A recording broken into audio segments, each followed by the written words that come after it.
Okay, for this section, we are answering the question, how is the length of a curve found? We're just going to start here with giving you the formula. So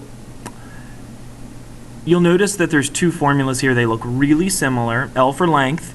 They're both using integrals. So there's some sort of summation happening here if you see an integral. Something's being added up. And the first one, 1 plus dy dx squared dx. So the first one you're integrating with respect to x is what that means. Second one, integral square root of 1 plus dx dy squared and then dy. That means you're integrating with respect to y. So what this is saying is you can look at an equation from either perspective, like the typical function of x, an f of x, and that would be the first one. Or if you wanted, you could resolve, so it's x equals stuff with y in it, and work that way. The workaround that we'll see later is that's helpful if you have a vertical tangent that you don't want to deal with. It also mentions a smooth function. Smooth is basically a fancy way of saying that it is differentiable. So there's no corners, no cusps, no vertical tangents, no discontinuities. A vertical tangent sort of implies that it's smooth, if you think about just what that word means to us, but it sometimes requires resolving the equation so that that vertical tangent becomes a horizontal tangent in relation to the other axis. You can deal with all those problems, but we will look at that at a later time. So why does it work, or how does the formula work? So if you think about it, let's look at y equals sine x, and you can look at it really rudimentary. If I wanted to figure out what is the distance from, say, the origin to the peak of y equals sine x, so from 0 to pi over 2.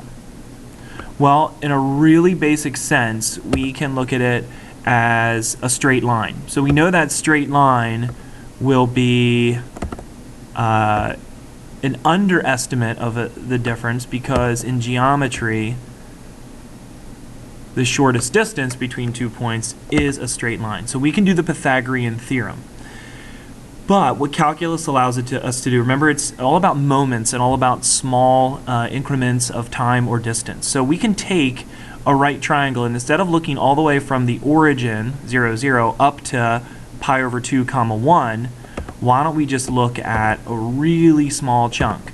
So we can take our right triangle and we can shrink it down really tiny, really tiny, and put it in at a spot. Well, now, because of that idea of like local linearity and a linearization, you've got a little segment that pretty closely matches the curve. Now, for that little segment, we're going to label some parts. And the base of that triangle, I'm going to try and squeeze in here, we're going to call just delta x, because it's a change in x. And the height of the triangle is a delta y, or a change in y, like a really tiny increment in y. That's known as a differential. So we think of those then as dx's and dy's. So I'm going to immediately switch over to calling them dx's and dy's for now. But that dx, that delta dy, represents the change in x, the change in y. So if you think about it, if we want to know what's that hypotenuse value there, well, we would use the Pythagorean theorem.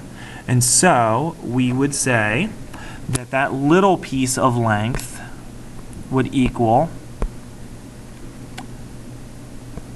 dx squared plus dy squared square root of that. That is terrible handwriting, but I think it'll do. And then we want to do that at a bunch of different spots. In fact, infinitely many spots that are infinitely thin, so we're going to sum it up. So to find the true length, we're going to actually sum up those delta x and delta y's.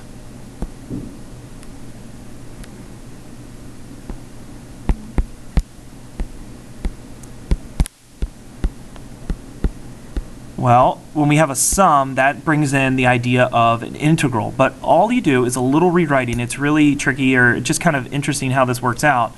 I'm going to divide and multiply by a dx.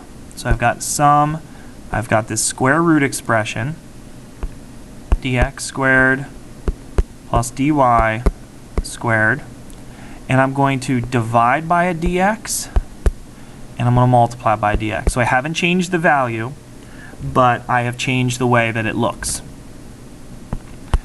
To bring that dx under the square root, it would look like this. The square root of dx squared plus dy squared over dx squared, and then a dx on the outside.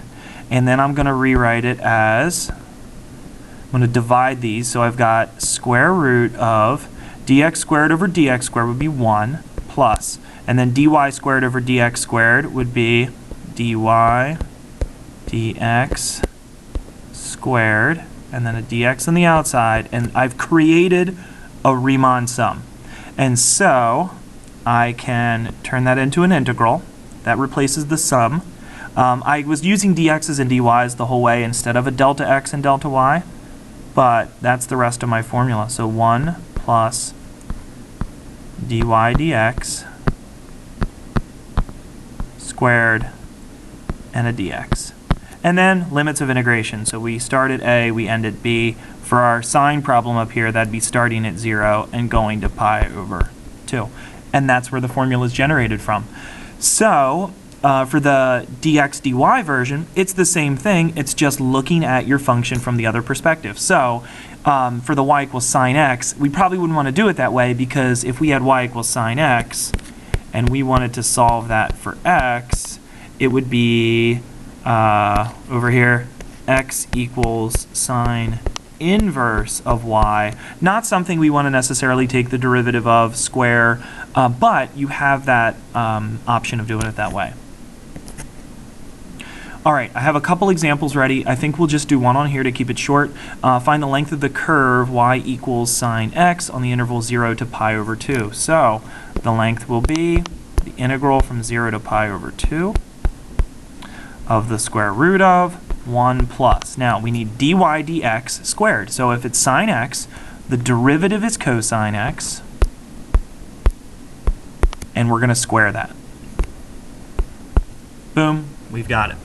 Now, what's really interesting is these problems are not non-calculator friendly. You end up with integrands that are really difficult and really unreasonable to work with. Sometimes they don't look like they are, but they're definitely a pain. With trig functions, you can sometimes apply trig identities that will rewrite it in a way that makes it easier to do. We could possibly do that there, but otherwise you rely on the numerical integration feature of your calculator, or on the TIs, the finint command. The other ones that I had to look at, but I think we'll put on hold, maybe do in class or talk about, would be this guy here. Looks kind of weird. Why does it look weird with this square root of 2 and this x to the 3 halves? Is there's just a few problems that you can generate an integrand that's actually relatively easy to do by hand, and this would be a function that would do that. It looks kind of ugly, but when you take the derivative and square it, it works out nice under the radicand. And then the other one we have would be looking at it in terms of y instead of in terms of x. So that's all for now, and we can add more later, and we'll talk about things in class.